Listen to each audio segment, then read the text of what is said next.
Right? मगर मैं चाहता हूं आप बिना किसी डिस्ट्रैक्शन के आज वचन को सुने, क्योंकि ये वचन बहुत ज़रूरी है मसीह की देह के लिए। वचन ये केवल एफओएलजे कलीसिया के लिए नहीं है, मगर पूरी मसीह की देह के लिए ये वचन है आज। आमीन। और आज जो वचन है वो है पीढ़ी दर पीढ़ी के जो श्राप हैं उनसे छुटकारा। आमीन। सो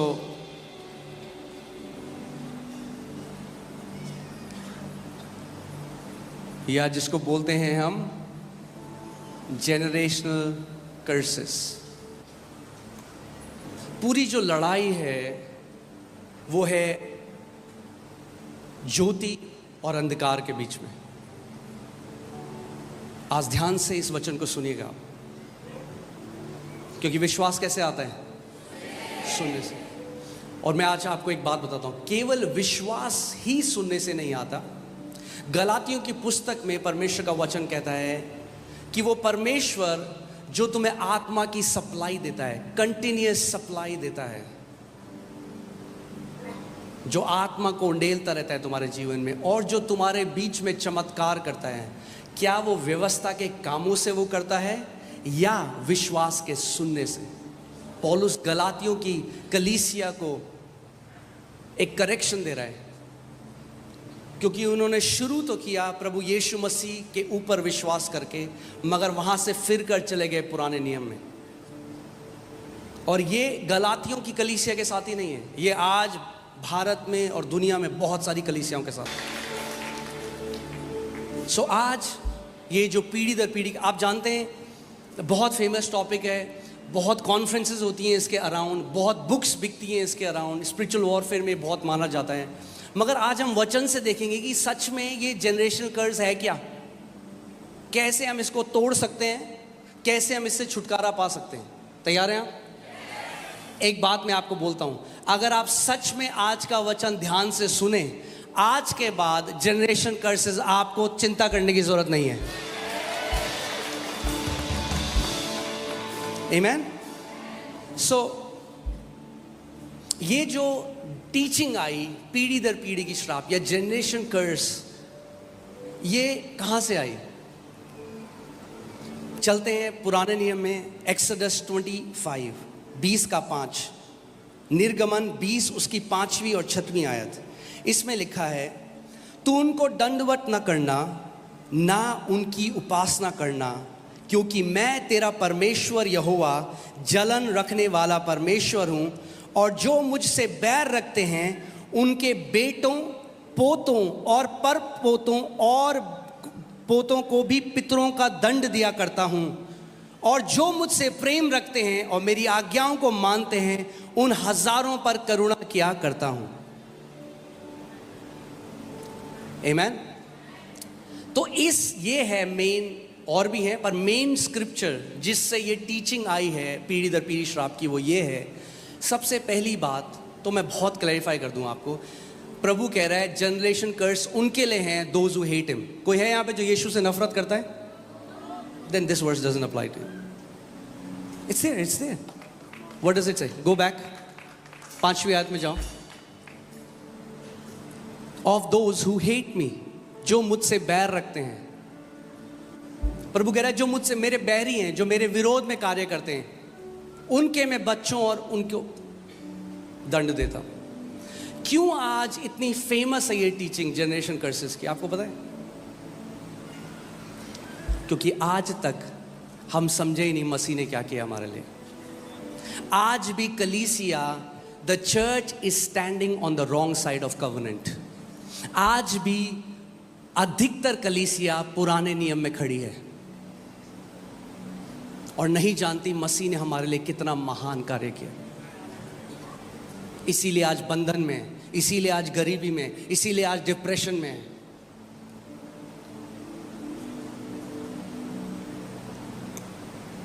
प्रॉब्लम इस शिक्षा के साथ ये है, मुझे पता है आप में से बहुत सारे लोग भी मानते हैं इसको, इसीलिए प्रभु ने मुझे वचन दिया आपके लिए। प्रॉब्लम ये है पीढ़ी दर पीढ़ी श्रापों की शिक्षा में, जनरेशन कर्सेस की, कि जो कोई इस शिक्षा को मानता है वो कभी छुटकारा ऐसा लगता है उसे मिला ही नहीं है, क्योंकि आप उसे हर अलग कॉन्फ्रेंस में देखेंगे, फिर वो जाएंगे, पास्टर हमारे पीढ़ी दर पीढ़ी के श्राप तोड़ दो। अरे तो 6 महीने पहले तो गए थे कॉन्फ्रेंस में, टूटे नहीं गया? कितनी बार तोड़ोगे? नेवर एंडिंग हो जाता है डिलीवरेंस, नेवर एंडिंग। इस चीज के लिए नहीं बुलाया मसीह ने हमें। बाइबल कहती है it is for freedom Christ has set us free. स्वतंत्रता के लिए, आजादी के लिए मसीह ने हमें आजाद किया है। आमेन। आप जानते हैं teachings like this have robbed the church of their inheritance. ऐसी शिक्षाओं ने परमेश्वर के बेटे और बेटियों से उनकी मिरास को छीन लिया है। आपको आइडिया नहीं है कितना मुझे हेट मिलने वाला इस शिक्षा के बाद, पर इट्स ओके। मुझे प्रभु ने सत्य प्रचार करने के लिए बुलाया।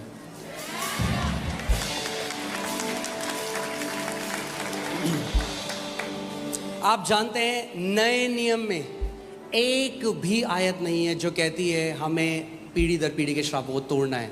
सो जो ये सिखाता है उसको कहाँ जाना पड़ता है? पुराने नियम में।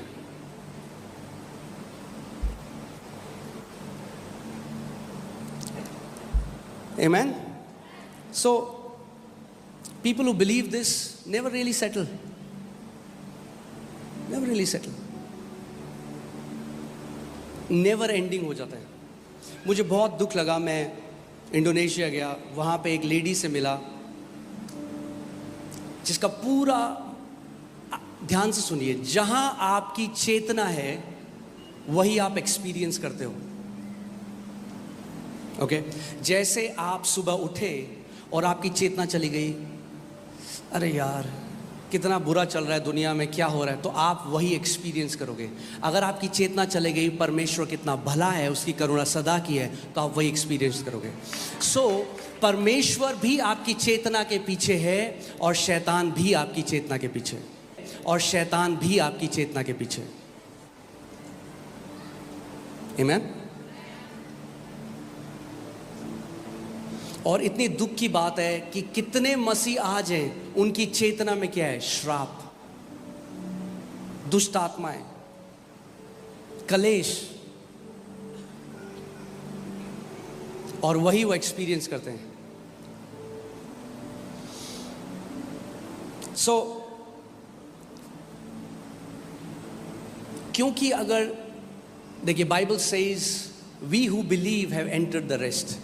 अगर आप सही विश्वास करते हो, उसका प्रकटीकरण यह है कि आप विश्राम में प्रवेश कर जाओगे। सो क्या है, कई लोगों को सिखाया जाता है अब तुम्हारे बाप ने जो पाप किया, उस आपके दादा ने, आपके परदादा ने, उसके दादा ने, उसके बाप ने, अब आप सब का पश्चाताप करो। भैया मुझे क्या पता मेरे परदादा ने क्या किया?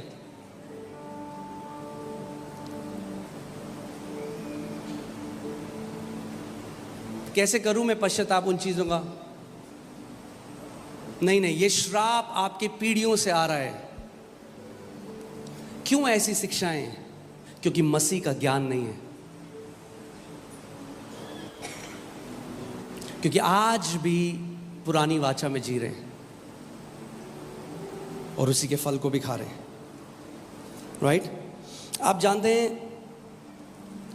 यूएस में स्लेवरी लीगल था, किसी को गुलाम बना के रखना लीगल था।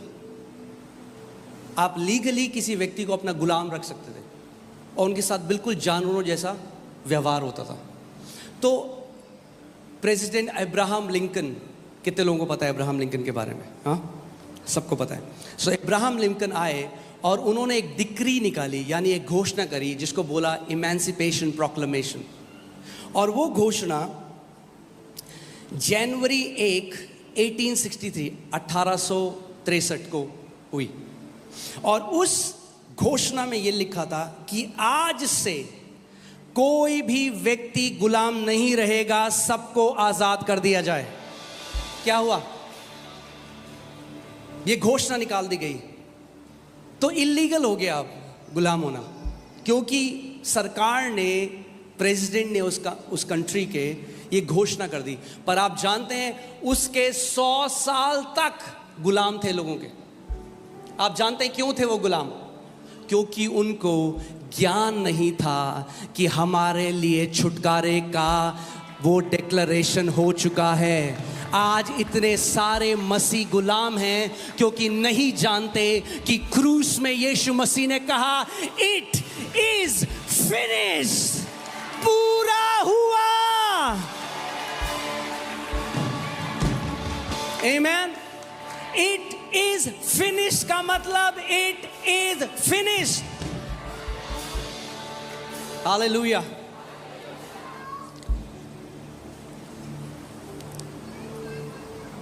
मैं आपको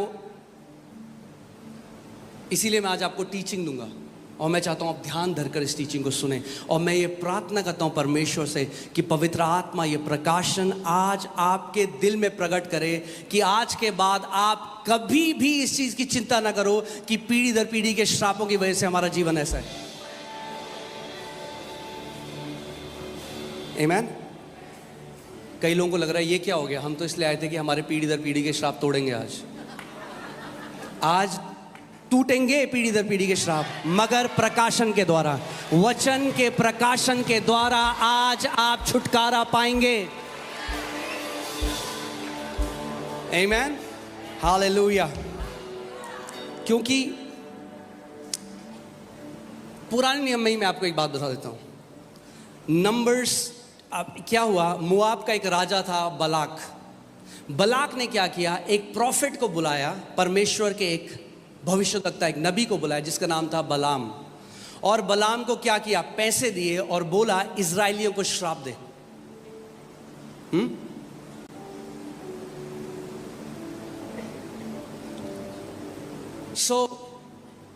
बलाम जो नबी है वो पहाड़ पे खड़ा हो गया और देख रहा है इजराइलियों को। अब पैसे ले लिए तो श्राप देना है, तो मुंह खोला श्राप देने के लिए, मगर आशीषें निकलने लग गई।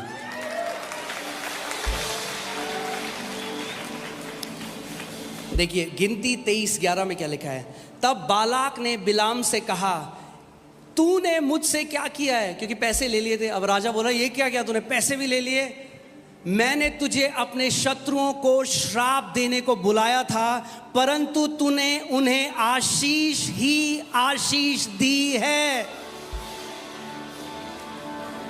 बुलाया किसके लिए था, श्राप देने के लिए, मगर क्या निकला उसके मुंह से, क्यों? Because how can you curse someone whom God has blessed. अगर परमेश्वर ने हमें आशीष दी है, कोई हमें श्राप नहीं दे सकता।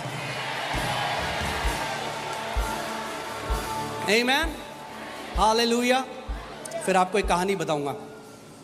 देखिए ऐसा क्यों हुआ कि उसने मुंह खोला श्राप देने के लिए मगर आशीष दी। व्यवस्था विवरण 23:5, परंतु तेरे परमेश्वर यहोवा ने बिलाम की ना सुनी, किंतु तेरे परमेश्वर यहोवा ने तेरे निमित्त उसके श्राप को आशीष में बदल दिया, इसलिए कि तेरा परमेश्वर यहोवा तुझसे प्रेम रखता है। इंग्लिश बाइबल में लिखा था नहीं है, उसका अनंत है प्रेम, रखता था नहीं है।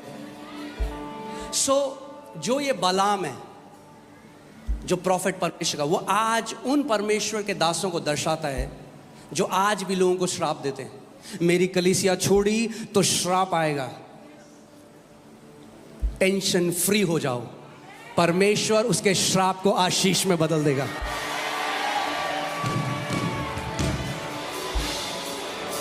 आमीन। आप परिवार हो, मगर याद रखना जिस दिन मन करे दरवाजा खुला है और आपको आशीष देकर हम रिलीज करेंगे। मिनिस्ट्री मैनिपुलेशन से नहीं हो सकती। दुख की बात यह है कि आज भी बहुत बलाम है जो लोगों को डराते हैं, अगर मेरी कलीसिया छोड़ी तो श्राप आ जाएगा, कभी फलोगे फूलोगे नहीं, कभी तुम्हारे साथ अच्छा नहीं होगा। मैं कह रहा हूं आज निश्चिंत हो जाओ, तुम्हारा परमेश्वर यहोवा उनके श्रापों को आशीष में बदल देगा, क्योंकि वो तुमसे प्रेम करने वाला परमेश्वर है। आज के बाद किसी के श्राप से डरने की जरूरत नहीं है। मैंने कहा आज के बाद किसी के श्राप से डरने की जरूरत नहीं है। Your Father is turning every curse spoken against you into a blessing and a blessing and a blessing in your favor. Amen. Hallelujah. जितना वो श्राप देंगे उतना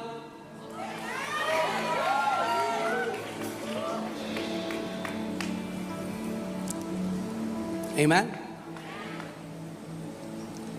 मगर अगर आपने मान लिया और आप उस डर के अंदर आ गए, क्योंकि डर एक दुष्ट आत्मा है, तो आपके साथ वही होगा जो वो कहते हैं. इसीलिए हमें जाननी है हमारी मिरास मसीह में क्या है. ऐसे एक परमेश्वर के दास के पास में गया. मैंने कहानी आपको पहले बताई है, बच कुछ नए लोग हैं. और परमेश्वर ने मुझे अफ्रीका जाने के लिए कहा था, बट उन्होंने भविष्यवाणी दी कि परमेश्वर नहीं चाहता कि तू जाए. और जब मैं घर में आया, इसीलिए बाइबल कहती है हर एक भविष्यवाणी को क्या करो, परखो. Because some prophesy and some प्रोफेलाई.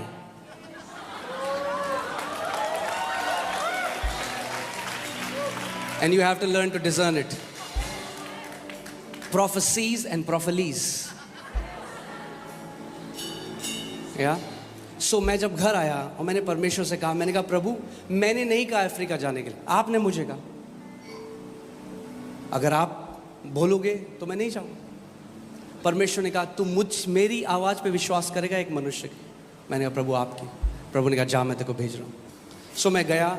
जो उन्होंने कहा था ये हो जाएगा, वहाँ बुरा हो जाएगा, ये हो जाएगा, वो हो जाएगा, कुछ नहीं हुआ. बहुत ही बढ़िया टाइम रहा. वापस आया. जब वापस आया तो मैं उनसे मिलने गया. वो बहुत नाराज़ थे. और जैसे ही मैं उनसे मिलने गया, उन्होंने कहा मैं देख रहा हूँ कि तुम आईसीयू के बेड में हो और ट्यूब लगी है तुम्हारे पूरे शरीर के ऊपर. Now what is that? He is pronouncing a curse on me. क्योंकि curse is to speak negative with an ill intention. श्राप क्या है? कुछ गलत बोलना इस उम्मीद में कि आपके साथ गलत हो. अगर मैंने मसीह को नहीं जाना होता, अगर मैं उसके वचन में नहीं अड़िग होता, तो क्या होता? मैं डर जाता और मेरे साथ वैसा ही होता. मैंने कहा थैंक यू. हमें किसी परमेश्वर के व्यक्ति को कुछ बुरा नहीं बोलना. मैंने कहा धन्यवाद. मैं उनके घर के बाहर निकला. जैसे ही दरवाजे के बाहर निकला, मैंने कहा in the name of Jesus I reject every evil word spoken against me in Jesus' name. I declare I will live a long life and God will bless me. Amen.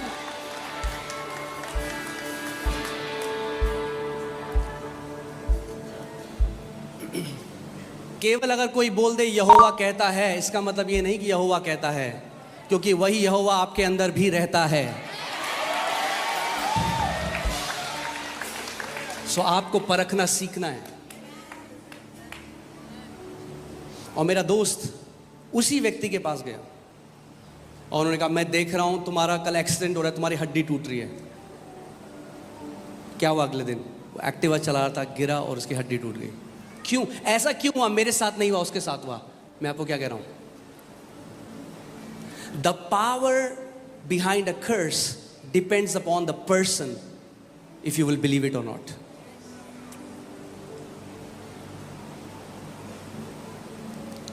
Amen. So अब आपको एक ऐसी चीज बता रहा हूं जो ढक्कन खोलने वाली. तैयार हैं आप? Believing that you are under a generational curse brings you under a generational curse.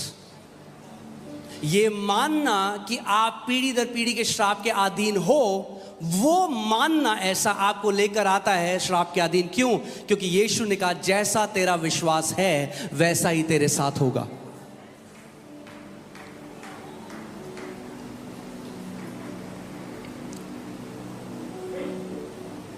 एक परिवार है, मैं उनसे मिला. बिल्कुल नए मसीह में आए. उनको मेरे ख्याल से 15 दिन हुए थे.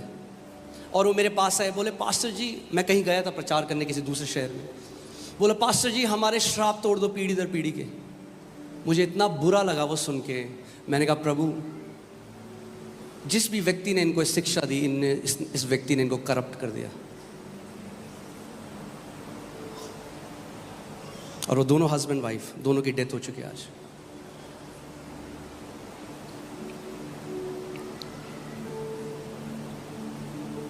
आज भी हमें बहुत कमेंट आए, पास्टर जी हमारे जनरेशनल कर्ज तोड़ दो। हाँ, आज टूटेंगे सारे जनरेशनल कर्ज, और आज के बाद आपको टेंशन लेने की जरूरत नहीं है। मेरे पीछे बोलो, जनरेशनल कर्सेस बाय बाय। बोलो, पीढ़ी दर पीढ़ी के श्रापों bye bye. Amen, hallelujah. So we need to change our thinking about generational curses. बहुत ज़रूरी है। मैंने आपको क्या बताया, जहां आपकी चेतना है वही आप एक्सपीरियंस करोगे। If you believe you're under a curse, you'll experience curse. If you believe you're under a blessing, you'll experience blessing. Amen? So मसीह की देह में आज इतनी शिक्षाएं डर की वजह से दी जाती हैं। मुझे पता है ये मैसेज बहुत हेटफुल है कई लोगों के लिए, बिकॉज डिलीवरेंस मिनिस्ट्री में इसको टॉप में रखा जाता है। But we don't deliver people by breaking their curses, we deliver people by speaking the truth to them. सबसे बड़ा डिलीवरेंस, सबसे बड़ा छुटकारा है परमेश्वर के वचन का सत्य लोगों को बताना। सो अब जो व्यक्ति अमेरिका में आज भी गुलाम था, आप एक घर में गए गुलाम था, उसकी क्या जरूरत थी?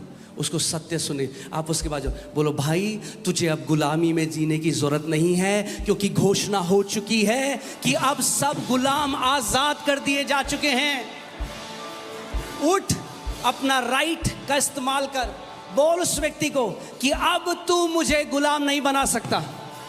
ऐसे ही सारे मसीहों को आज खड़ा होना है, शैतान को बोलना है, शैतान मैंने सत्य जान लिया है, अब मैं तेरी गंदी डिसेप्शन में नहीं आने वाला।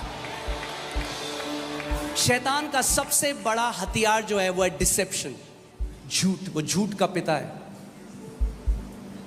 मैं आपको बता रहा हूं कितने मसीह लोग समय से पहले मर गए इस डॉक्ट्रिन की वजह से। और मैं आपको बताऊं कितने मेरे ऐसे दोस्त थे जो मिनिस्ट्री में आज, उन्होंने मुझसे टाई कट कर ली क्योंकि मैं इसको मानता हूँ। वो बहुत स्ट्रांग है उसमें, तो उन्होंने बोलते हैं ना कन्नी काट ली। मगर जब तक जिंदा रहूंगा सत्य में मिलावट तो नहीं आने दूंगा।